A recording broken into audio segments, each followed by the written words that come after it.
for the 100th time to the Spread, Nesson's football/sports betting picks podcast. I'm Nesson.com's Mike Cole, joined once again, and as always, by Ricky Doyle. Ricky, this is a celebration. I don't know how to put this hat on, but it's a party in here. Do these not make noises? I guess not. We got duds. I don't know if they're supposed to make noises. Oh, it's just we're here. A lot of pageantry, nevertheless. It's time to celebrate. We're here for the Spread for the 100th episode, which is a bit of a misnomer because it's unofficially the 100th. It's unofficial 100th episode of the Spread. The 100th episode of this iteration of the Spread, basically since we moved over to Spotify or whatever it was. The real number I endeavor to someday find, but for record and history keeping purposes, this is the 100th episode of this fair podcast. We will get into sports betting and sports picks across the sports world today, but if there ever a time to celebrate us, it's right now. This is a big sample size we have now. They always say that you don't really start your podcast until the 100th episode. That's what I've always been told. So it's onward and upward now, but we've had 100 episodes iron out the kinks. So imagine if somebody was just like, this thing's done.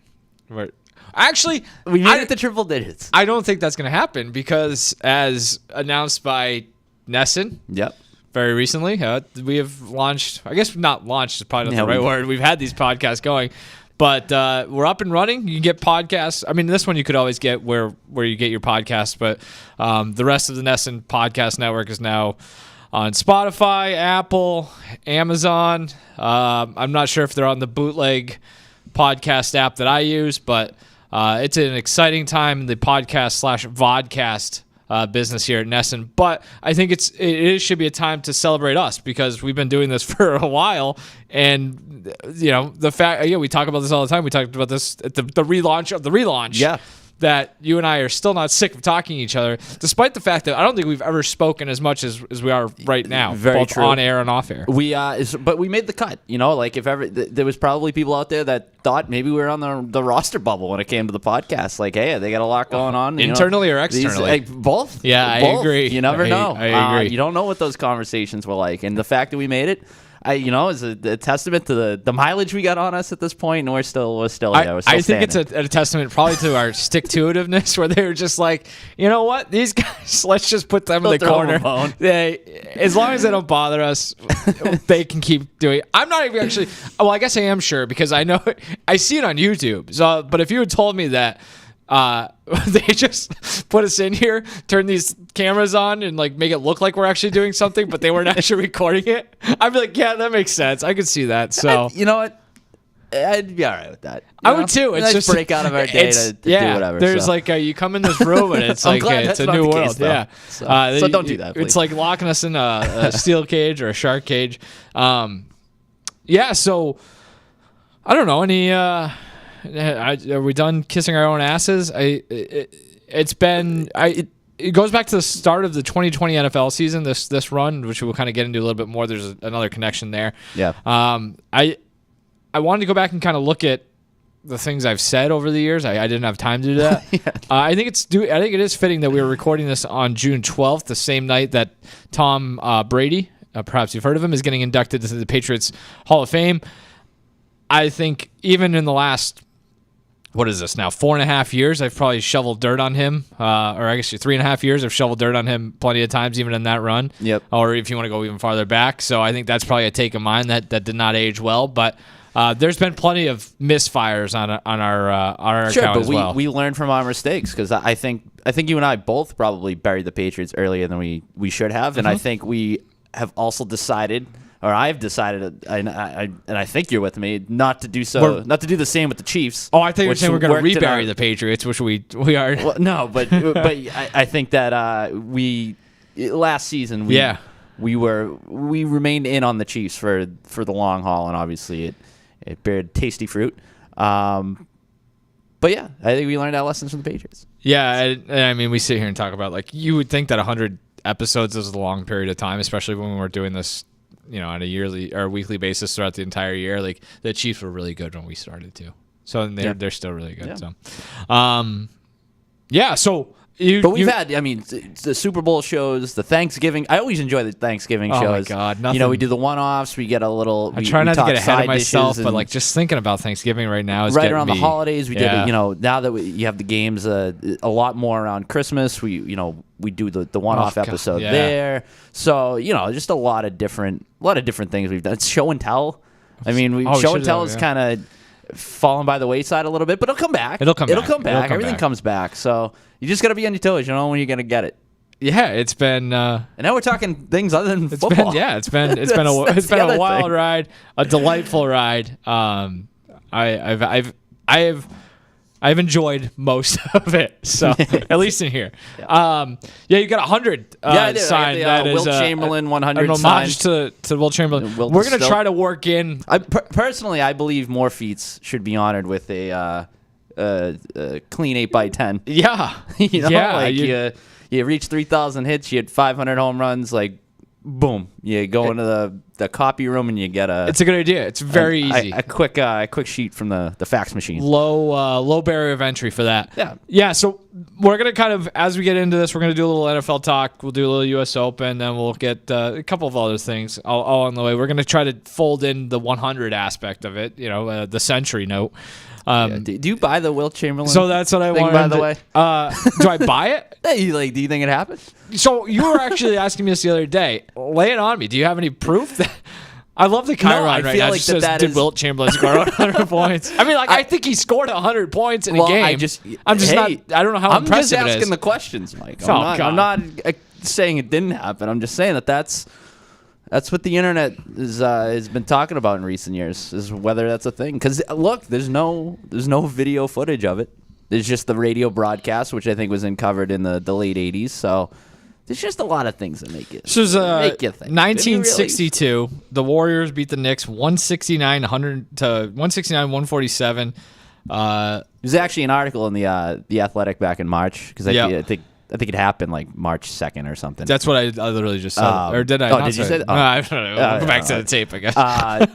Well, at least we have the tape, unlike Wilt Chamberlain's game. So it's a 100-point game. Wilt Chamberlain's 100-point game. Why some are saying Pixar didn't happen. And basically just went into, point by point why people question whether it did in fact happen. Now, I obviously do think it happened, but it is just kind of funny to read sort of the the game commentary. It's basically just turned into a foul fest. It's just two teams going back and forth, fouling each other. I think the Knicks were fouling him to try to ensure that he wouldn't keep scoring, but the Warriors were fouling to get the ball back. It just turned into a total mess. So. What the hell? Yeah, this is a lot. There's a book written in 2005. The lack of videotape only added to its mystique, which is a very nice spin zone for Wilt Chamberlain. I believe it. I just I don't think it's that impressive. He was so much bigger and stronger than everybody. I think it's just something that's game. Here's a random night in March. Let's go let him score 100 points. I don't, Yeah, it's in front of what, 4,000 people in Hershey, Pennsylvania. 4,124 in Hershey, yeah. But also part of that game, you went 28 of 32 from the line. Is a 51% free throw shooter before that. So soft rims. That's what they're saying. That's what the people are saying. That the very soft rims in that venue. So, good on him for taking advantage of it, I guess. So I guess you could call that. We're out. If we're doing sports mythbusters, the jury's out on that. What other sports myths? We could devote an entire episode to sports myths. What do you find hardest to believe among all of these? I think that's the other thing. This probably goes without saying. Sports myths are dead. Yeah. Just it is very much Pixar. It didn't happen. So all of these are very, very old. Very easily. What else are you skeptical of? Babe Ruth's existence, but what? I literally anything related to Babe Ruth. Jesus Christ. Is that what? Babe Ruth's called shot is the most overblown thing ever, as is pretty much anything Babe Ruth. It's been I read an article a few weeks ago that they were basically talking about how great Shohei Ohtani is, and whether he, does there come a point where you just decide to make him a DH because he's that valuable as a hitter? And one of the lines in there mentioned Babe Ruth's defensive analytics. they were like, going back, if you were to look at his defensive analytics, he would be exceptional in that regard as well. And that to me was just like a giant red flag. Like, no way that guy would have been an elite defender. No. I don't know what we're basing that on. We're pulling numbers out of our ass, but like, no. That guy, no. Not buying so maybe my hottest sports take that I have is that Babe Ruth wasn't even that good. Like, wasn't that good? I don't even. Was he even a guy? You talk about like was he even a guy? Yeah. So now we're talking. Talk about like the Will Chamberlain of it all, with like him just being bigger and stronger than everybody. I think there's some of that to like Bill Russell and a handful of other big guys at that time. I think human beings were just smaller, and so maybe he was just a very massive human being who put a lot of inertia into his swing and was getting 84-mile-per-hour slop thrown at him, and he just was bigger and fatter and found a way to. I guess there's some talent to that. I stand by the fact that though, like at my height, at my prime, I could get him out. Okay. Yeah. I mean, no, I'm not doubting your I just pitching acumen. It's like he doesn't. That is who it was. Adam Ottavino a couple of years ago. Yeah, was it him that was making that argument? I feel like multiple pitchers. I mean, he would. But yeah, that's almost unfair to Babe Ruth. To like Adam Ottavino would shove it so far up his keister, like because it's not even the same sport anymore. But I think there was a time in like the 20th century where life was good after the war. This is a theory I'm like really workshopping right now, that like we just overblew everything and just everything was sunshine and roses. I don't know if it's the hippies' fault. I don't know if it's just the fact that nothing really happened in the 70s and 80s and then into the 90s life was good, and now like maybe is it the 9/11 is the line of demarcation. Now there's much more cynicism and negativity in this world, but I just think we had a tendency, those generations that came before us, to overblow everything, and the smart people, the powerful people, were the ones who were establishing the records and the history, and nobody was there to challenge them because there's just no power for them to challenge them, nor technology. So I just think everything gets overblown. Yep. Speaking of the hippies, Doc Ellis's LSD no-hitter. Come on. Come on. I think that's the one I'm not buying, to go back to your original question. I mean, if I had to, he's the only one that ever said it, right? He dropped it like 14 years after the fact. I was going to say, if you do it way after the fact, that's, like, all right. Ricky, fun fact about me, I was on LSD for the first 99 episodes of The Spread. So could have fooled me. There we go. Well, go ahead. No, because I wanted to make note of the Ellis thing. So that's a quote that I stumbled across. He said, this is what he said in 1984. I started having a crazy idea in the fourth inning that Richard Nixon was the home plate umpire, and once thought I was pitching a baseball to Jimi Hendrix, who to me was holding a guitar and swinging it over the plate. So it's like this guy just went and did Mad Libs. And also, for something that happened in 1970, not a ton of footage of that either. No. Like, I think there might have been some in a documentary that came out, but aside from that, it's like Bigfoot. Yeah, that's fair. Loch Ness monster. Is there a sports myth that you maybe don't believe that you want to believe? Yeah, that one about Cal Ripken kicking Kevin Costner's ass. Oh, that's a good one. What was it? I think it was in the midst of his Iron Man streak where they. So this is kind of like along the lines of like in Baltimore. I'm trying to think of like what I can say. The Marilyn Manson. The rip thing. So like, I think these are things that maybe just. I don't know how everybody knew the same wives' tales, but they kind of they started I thought somewhere. The Marilyn Manson thing was like I thought that was my school. That's what I'm saying. And then like you start meeting other adults. It's the largest game of telephone ever. So yeah, I think Cal Ripken came home. Kevin Costner might have been around, beat the hell out of him, I guess, or somebody got beat up, or is it the other way around? I think the legend goes they faked a rain delay. The rumor electric was that that Ripken came home, found Costner with his wife, beat his ass. This is all alleged. Oh yeah, wives' tales. I think it's probably been debunked, to be honest with you. But it was out there for a little bit. That I think he injured his hand maybe, and then that would have disrupted the streak, which he had already the record at that point. I don't believe that then, because if he hurt his hand, like. Well, and they were like, he's not going to be available tonight, and they pulled the plug. And what about the next night? The power. I don't know. That's where. That's what I'm saying. This is the holes. I agree, but which one do I want to be real? And that's it. That's a pretty sweet story. No Marilyn Manson, holes but everywhere. I did not know we would go down the Marilyn Manson path today. But I was trying to think of a better version. One thing I do want to believe, like the Knicks frozen envelope in '85 to draft Patrick Ewing. I just think it's so sinister. It's kind of awesome. Yeah. Like all of mine are negative. The Jordan gambling thing. Yep. I think that's kind of just a neat little wrinkle. Also, the this thing kind of got swept under the rug. The Brian Flores paid to throw games in Miami. Yeah. I just like the idea of these major news stories that turn things that you can go back and like look at old games too and be like, ooh, is there something afoot there? Yeah. So. Anything related to Deflategate cracks me up too. I don't know if this really falls in the bucket. That's a good one. I like the idea of these guys like texting each other about like, wait till Tom Brady gets a hold of this football. Sneaking into a bathroom and literally just like. Which is even funnier because it's like a little air. If you've covered a game at Gillette, you've probably used that bathroom too. So I just love the idea of like it's kind of like going to a place where a guy was killed or something. Not going to make sure one of the beat writers isn't in there. We are not getting to 100 episodes or 200 episodes because I think we're towing the line here. In this, let's move on. This opening we'll segment. Circle back to Marilyn Manson. So this is you're just going to keep going. Ricky does not want to go on anymore. NFL. We made our bread on the NFL. This started as an NFL Picks podcast. We've gone a few weeks without talking about the NFL. Where we are kind of recording this week it makes it tough. Like the Celtics might be NBA champions by the time this thing gets up. The NHL is in the middle of I don't know if they're on the Oregon Trail to get from Florida to Edmonton. Feels like they have 5 days off in between games. So let's do some NFL talk. Again, sticking with the 100 thing. Basically it was like, what's 100 days from now? Yeah. And it's Friday of week 3.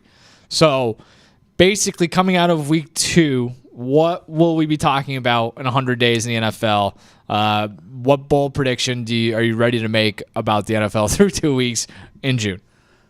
All right. So here's one thing I think we'll be talking about.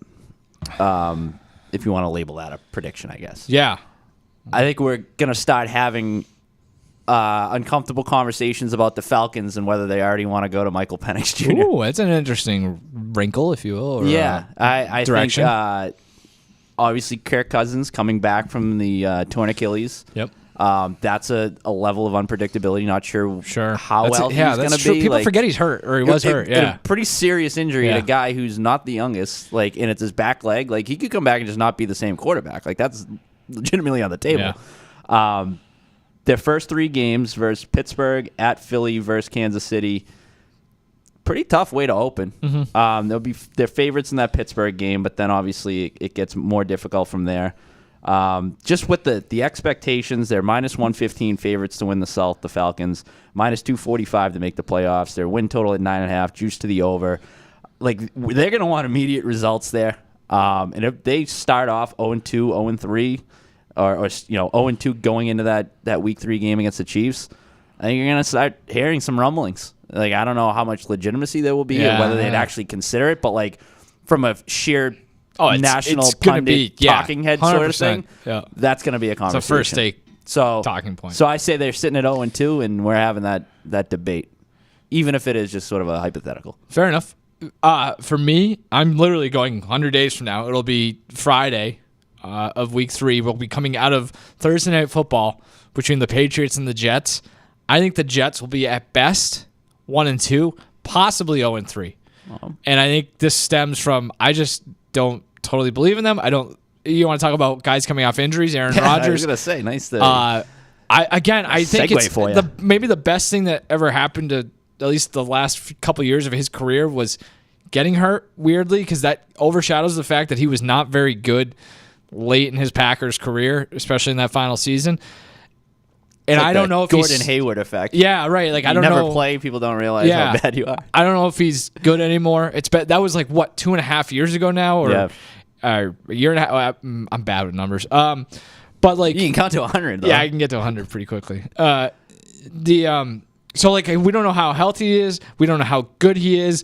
And now there's some recency bias to this too, where the Jets have their mandatory minicamp going on right now. He is not there. There's reports out there he's on vacation and just is basically blowing it off and like wearing the fine as well. I saw somebody, I think it might have been Chase Daniel, tweeting like saying when people find out what he's up to, they're gonna be like, oh my god, which I don't think is overly salacious. He's probably just doing ayahuasca somewhere. for a guy who said like we need to cut the BS and start focusing on winning, I think that's a pretty tough look for him to just kind of up and leave. I just don't love the vibes for them right now, or pretty much ever, because of the Jets. Also, they start week 1 in San Francisco. That's a Monday night game. Then they go to Nashville to take on the Titans in week 2. I'm telling you right now, I'm going to be higher on the Titans than most people are. I don't know. That just, it feels trendy. It's not a layup. Yeah. And so now you get Thursday night against the Patriots team that probably is not going to be very good. I think the Jets are currently 7.5-point favorites. The one thing I feel confident the Patriots can do is play defense, though. So I think that defense is going to look.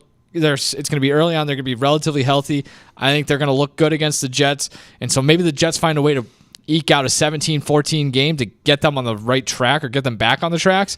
But people are going to be like, what's wrong with the Jets? Or like, are they fixed? I think they're going to be, like I said, 1-2 at best. So, all right. I got a bonus one for you if you want. What's that? Let's stick in the NFC South. Carolina Panthers. Let's start 2-0. I don't. Who are they playing? They open up at New Orleans, and then they host the Chargers. What's... I don't know. Just like trying to make a bold prediction. Do they have any talent? I don't think they have any talent. I mean, you're just banking on sort of the new regime coming in. Dave Canales stuff. New head coach. Fix Bryce Young. That is their head coach, right? That's his first name? Yeah. He could fix him. He fixed Baker. New offensive coordinator. Just some turnover. This is venturing into us talking about the Mavs after admitting we haven't watched the Mavs. Somebody called us. I've watched the Panthers more than I've watched the Mavericks. Me too. Yeah. Well, so not now. It's not, I'll tell you what, it's not good. No, it's not. So that's why I'm going on a limb here. Yeah, that's true. I watched a lot of the Panthers. They almost beat the Packers late in that Good season. Defense. They do have very good defense. So, yeah, if you have respectable offense, there you go. Justin Jefferson, new contract, 4 years, $140 million. That's an obscene amount of money for anybody, especially a receiver. I guess we can, I don't know if there's a big picture discussion to have here about the value of a receiver. We talked about who's like the most valuable non-quarterback in the NFL. He's got to be up there. You look at Christian McCaffrey, cover athlete of Madden. He's the highest non-QB MVP favorite at 40-1, which is, he's like behind a bunch of people. I don't know. Answer the question. Who's the most valuable non-quarterback player in the NFL? I think that it's even possible to answer, by the way. Yeah, but I think even the question of, like, from a position standpoint, like, is wide receiver the most important position besides quarterback? So this is my thing. I didn't want to get, like, we can get too in the weeds, but, like, like galaxy brain. So, like, I think the Vikings are going to suck this year. I agree. Because I think the quarterback is so much more, but, like, at the same time, you can't have a quarterback with no receivers, if that makes sense. Shit. I think by default, it is because it's the Well, it's being treated as such. Obviously, well, it's either that or tackle, right? Because of the contracts in the draft capital we're seeing with all these receivers going high up in the first round now, it's pretty clear that like there's an emphasis on receivers. Yeah, well, like I just think this is a bold take. Quarterback is so far high above everybody else. Is that like what's most important to the quarterback? Is a way to answer the question. Argument in favor it's of either wide receiver or receivers tackle is that the passing game is that important in today's NFL. Yeah, so I just think it's like a general question though, or like a general answer as opposed to, because like I said, I don't think Jefferson's going to make a huge difference on how well they play. But if you put like Tyreek Hill and Jalen Waddle are super important to what the Dolphins are going to, you know what I mean? I'm going completely around the question without answering it, but it's hard to. The one thing is like, I guess I'm having a hard time like coming to that conclusion just because for years it was that because it just felt like people are just kind of catching on to that concept now, and like I just, you look around, you're like, okay, the best quarterbacks can succeed without elite wide receivers, and I think the best wide receivers can succeed without elite quarterbacks to an extent. Yeah. So, but like at the same time, there's no denying that it's like this symbiotic relationship where like, the wide receiver at least needs some steady quarterback play. Whereas I feel like if you go on the other side of the ball and you look at like a pass rusher or a shutdown corner, I feel like there are far fewer variables that impact how much they can impact the game beyond like their personal talent. Far fewer? I think if you're a pass rusher and you're super talented, that you're going to find a way to impact the game. You don't think a double team is going to... Well, I guess even by double teaming, it changes the math, and all of a sudden it opens up somebody else, too. Yeah. Yeah. That's fair. Yeah. So, I like... we have not answered our own question yet. Really. Well, I think that... Well, position-wise, you don't have a clear answer? No, I'm just kind of playing devil's advocate because I think it is a wide receiver probably at this point. If I had to choose one, I would say receiver too. Yeah, because to the initial point, like just how important the passing game is in today's NFL, and also the point you just made about like on the defensive side of things, if somebody's taking up a double team and that opens up somebody else, that applies to the offense as well. Yeah. Like I think with a player like Tyreek Hill, for instance. That's why Waddle probably, like, if you put him as a 1 somewhere else, is he going to be the same player? I don't know. Like, the production's going to be there for Hill, but when you factor in just his insane ability to just run circles around people, like, that threat in and of itself is pretty valuable. Well, then give me a guy, then. Well, it's Jefferson. So now it almost feels like we're talking about, like, A-Rod in 2000, though. Like, because if you take him away... Like are the Vikings, like, you know what I mean? It's just hard to conceptualize on a team that I don't think is going to be that good. It's the term valuable, right? That just like that. Yeah, it's the classic like MLB argument where because it's like it's Shohei Ohtani on the Angels. Yeah, so like if we're sitting here saying like the most valuable non-quarterback position is receiver, who's the best receiver? It's like Justin Jefferson. It's like, well, no, it's not him. No, that's not the answer to the question. The answer is actually Tyreek Hill. But it's like, but if you put Justin Jefferson in Miami. Yeah, so it's a hard one to answer. All right, so let me come at this a different way. We are. We're working through this. If you're drafting players, the entire NFL, at what point do you take a non-quarterback? Like outside of the top, like you get probably top half of the league. This goes back to like if a conversation we had a few. Like, would you rather take Caleb Williams or like the best left tackle, or would you rather take Caleb Williams or Justin Jefferson? You know what I mean? Now we're having the same conversation a different way. Yeah, I think there's probably like 10 to 12 quarterbacks that you would take right off the bat. I could even say though, like this is where it gets screwy. Is like I almost rather take Drake May and take my chances with it as opposed to Justin Jefferson. Jefferson, maybe not. Like, well, so that's the question, right? It's like at what point do you all of a sudden he's probably be like 15 or 16? The value of Jefferson it's like 15 or 16, and then like. When it comes back to you in the next round of the draft, that's where you look for like, is it Brock Purdy or who? You know what I mean? That type of player. It's a tough conversation because then you're factoring in like the talent gap between Jefferson and say Tyreek Hill versus the talent gap between I don't know who's the best defensive player like Myles Garrett or and like Micah not to Parsons mention too something.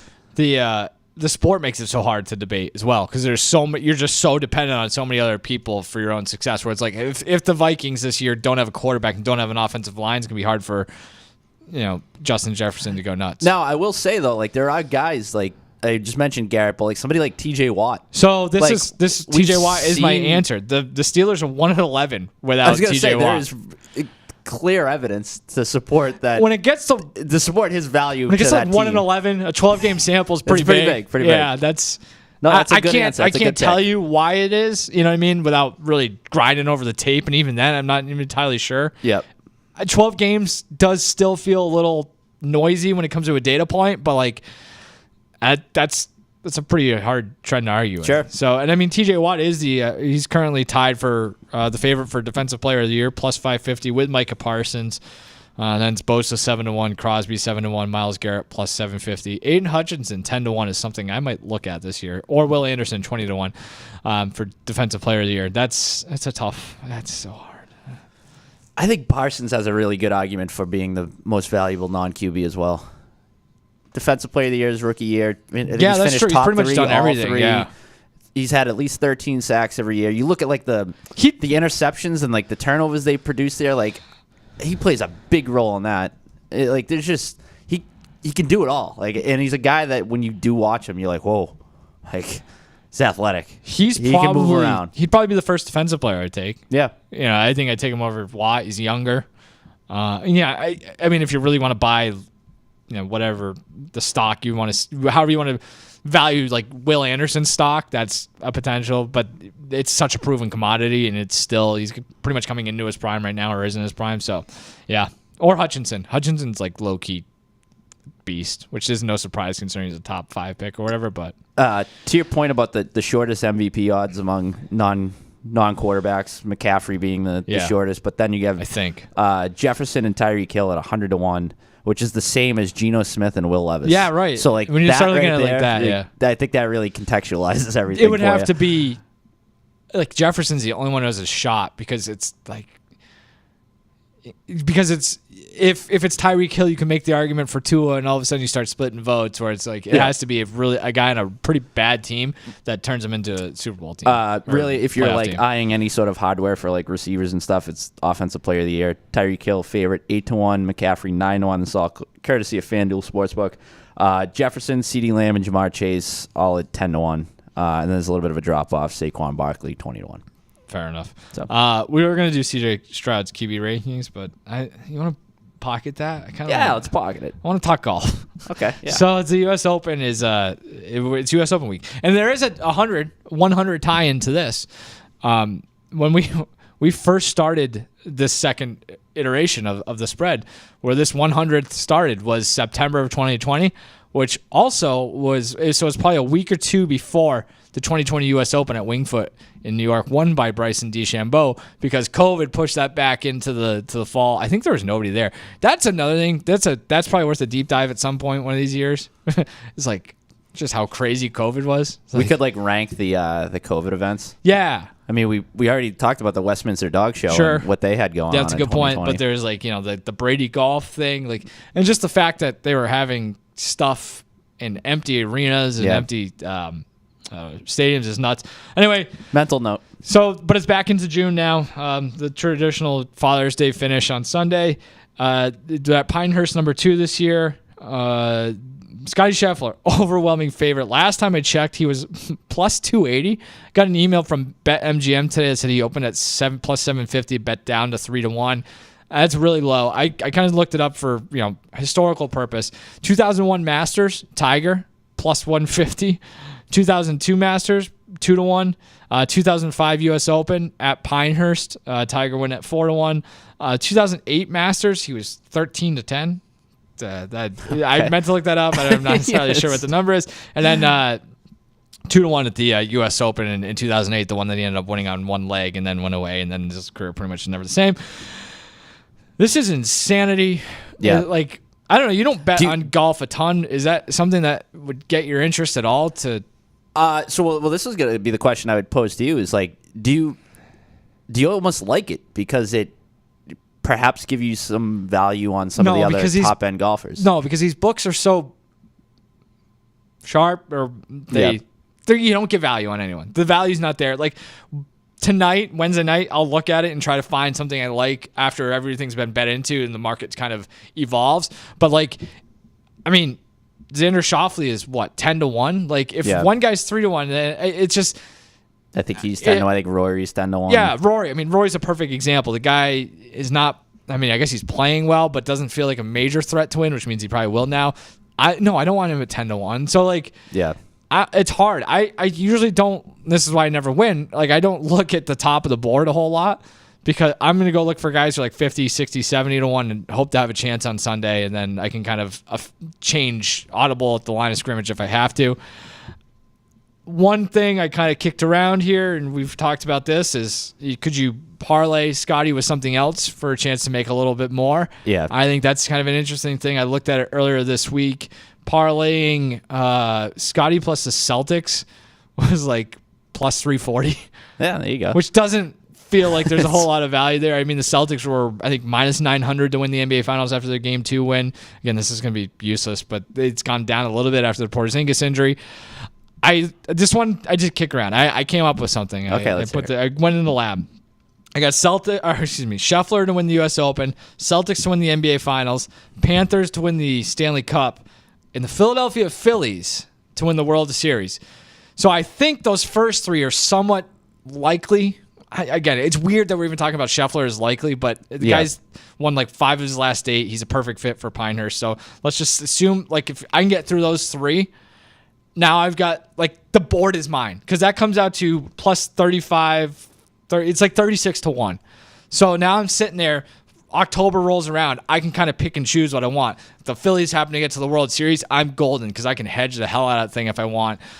So that's kind of where I went with that. 35 to 1, having to sit on it until October is a tough one, but if I'm lucky enough to get there, I'll feel pretty good about that. Two things regarding Scheffler. Yeah. So, and we talked about this a few weeks ago with like just the general approach to betting golf, and like, do you kind of sit around and wait and see how the first 2 rounds shake out, and then maybe jump in there in the weekend?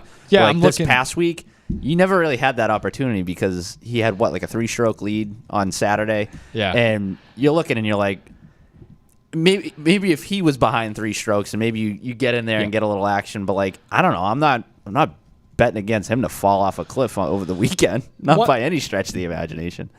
One thing to keep in mind with him, and one thing to keep in mind this week just in general, is this place is going to play as difficult as all get out. So if he does make a 6 early on, that's a good time to jump on him because chances are everyone else is going to make a 6. There is a world where he just doesn't come back from something like that. Yeah.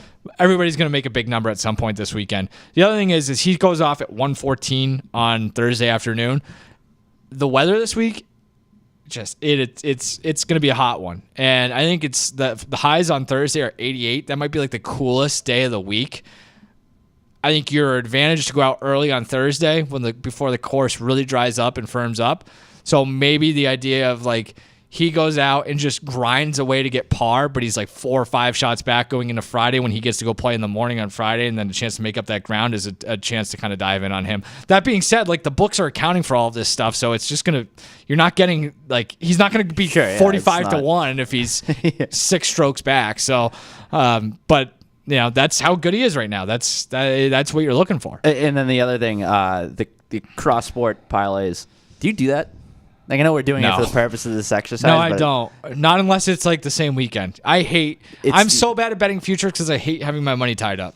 Yeah, like I have a few like Cy Young and MLB MVP futures right now, and I'm just like, ugh. Yeah. Can I just have that back in my account? Yeah, that was the thing. And then like if you get close, I don't want to do this anymore. I had, what was the number? 40, 30, 33, somewhere in there on Spencer Strider to win Cy Young last year.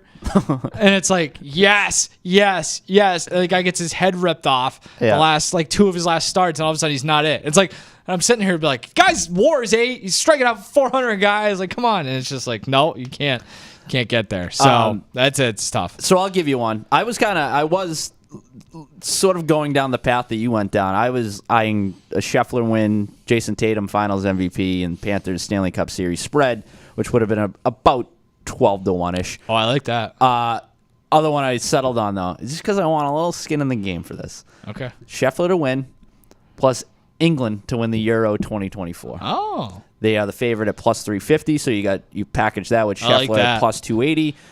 You're looking at about 16 to 1-ish. So obviously, $100 to win 1,600. So, yeah, you're basically just 2 favorites right there. And I like a little, I'm not a huge soccer guy, but I like a little international competition. I like to have a little rooting interest going into this weekend. That. That's a good idea. The USGA sets up the U.S. Open, and if they want to, they can be real dicks about it this weekend. It rained a little bit, but it's not going to rain this weekend. They speed up those greens pretty good. I've seen a lot of videos already of like drop a ball in the green, and there's these Donald Ross. Donald Ross designed the course.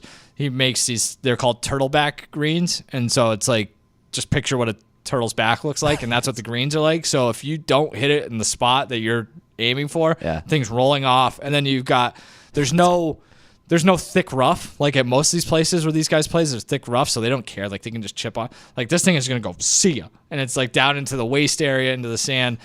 This place is gonna play as hard as any course they've played in a long time, and if they really want to trick it up, it's gonna be downright impossible. I posed this question to you. I don't know if you had a chance to think about this. Like, how far away from the hole would you have to be to play 18 holes at Pinehurst number 2 under these conditions and break 100? I don't know how good of a golfer you are. But. Well, first of all, I'm happy to hear about these turtleback greens because I had a very long conversation recently with somebody about potentially buying a turtle. Oh my god. I saw snapping turtles walking outside the road the other day. I should have picked it up for I haven't quite come around on the idea yet, but nevertheless, it's something that's it's percolating, so it's topical. What was it? How far from a weird life, man? How far from the How pin? far from the hole would you have to feel? Like if you're starting at the same distance away for every hole. To win? To break? No, break 100. 100. It's 100th episode, Ricky. Okay, all right. The turtles got me distracted. 50 yards. I said 50, maybe 100, but now the more I think about it, it's like it actually doesn't even really matter how close you are to the greens, because if you're gonna hear ping pong a lot this week. Yeah, it's gonna be like you're in one. You could probably just put me on the green and I'd still. So that's the whole thing thing people talk about at the Masters all the time. Is like if you just put like a regular golfer like the middle of every green, would they win the tournament? Put me in like the fringe right next to the green and be like, you just gotta basically putt your way out here. So that's the thing. Even then, that's going to be difficult because, like, if you go over, then you're coming back. Now all of a sudden, like I said, the ping pong, you're going back and forth. Yeah. I'm looking at I'm probably going to 6-putt everything. Do the math, or it's close. Yeah. So yeah. All right, let's get. So I'll move that in. I'll say 20 yards. Okay. Fair enough. I would try 50 just to be a hardo, and I'd get blown out to sea. All right, last segment before we get out of here. This is an oldie but a goodie. Yeah. If you were so happen to find you're walking down the street, and Uncle you guys, money bags laying around. If I'm walking, I got a christening coming up, and stick it in a card, and you got $100 bill right there. Yeah. If I was walking down the street behind you and you happen to have your $100 bill fall out, what would I bet it on? If you found your own $100 bill, what would you make? $100 bet for me? Bet, just a random $100 bet for the 100th episode. Yes. Maybe we'll do this. I'm gonna stick with the Euro. Oh my gosh, it's a soccer podcast. All of a sudden. I'm going to go to another favorite, Kylian Mbappe, to win the Golden Boot. The Golden Boot, that is the most goals. I don't know if you. Yeah, I did know that actually. For the Euro, for the Euro, it's plus 470. France is plus 390 to win the tournament. So I will go with him to win the Golden Boot, get a little extra value there. Yeah. Like I said, I like a little rooting interest in that tournament. So I got two. He's the best player in the world. So. I'm oscillating over here. I got a parlay. The Celtics plus the Oilers winning the Cup. So I think the Panthers have been pretty impressive, but the Oilers have carried the play at various points in the series. Again, the series doesn't start until a road team wins. So going home, great home crowd advantage, the home ice advantage. The fans in Edmonton are generous. They are boisterous. They are unafraid to show their support for the team. In various ways. Thank you. See, just throwing a couple lobs there, so you're gonna dunk it. This parlay for them both to win their respective championships gets me to plus 417, 4-1. So that's a bit of a short term one. Turn 100 into 400. Now I can go. Now I can really get weird. One other one I looked at longer term: CJ Stroud MVP. I think this is the final year of CJ Stroud being not in that same Patrick Mahomes neighborhood. Getting him at plus 850 here. Again, I don't like the idea of tying this up, but this is one where it's I think they've done a lot to support him. They are bound to have an even better season. They're going to be the belle of the ball. And now all of a sudden, come back to me the week of the Super Bowl and be like, here's $1,000. Sure. It's a good little, The Oilers thing was interesting because I thought of including that in my Scheffler parlay, but I was going to go with Connor McDavid to win the Conn Smythe. He's now at 5-1, which is something that... Yeah, so if they win, who wins the Conn Smythe?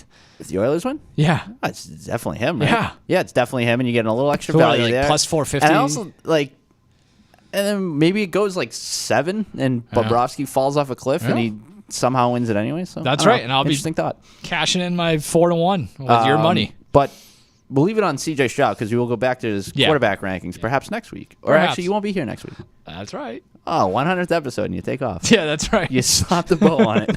All right. Will I come back? Yes. Tune in to episode. That's what I should have put my $100 on. 102. Yeah. No, that is you're not getting plus money on that one. Minus 6,000. Mike stays at the beach for the rest of his life. Ricky, here's to 100 more. it's been quite a run. Yeah. And it's just getting started, probably. We're going to die here. So that's Ricky. I'm Mike. Thank you for joining us for this weekend for the previous 100 and some odd weeks. This is The Spread. See you again next week. Goodbye. See you.